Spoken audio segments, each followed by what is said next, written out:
আসসালামু আলাইকুম। এটা ট্যাঙ্কি ফিটিং এবং মোটরের লাইন, বাথরুমের লাইন সব একসঙ্গে করা। দেখেন, ট্যাঙ্কির থেকে গ্যাস পাইপ উঠে গেছে।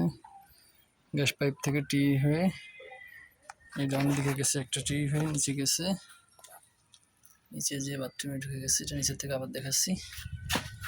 এই পাশ থেকে যে এই পাশে একটা রান্নাঘর আছে, ওটা ঢুকেছে। ওভারফুল লাইন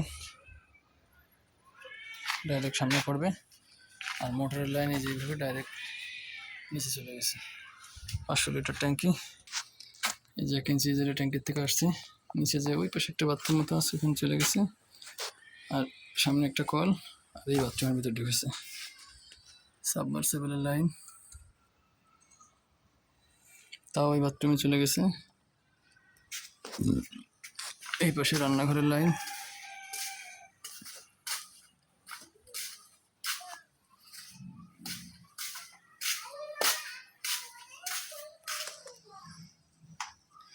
উপরে একটা, হাউস একটা।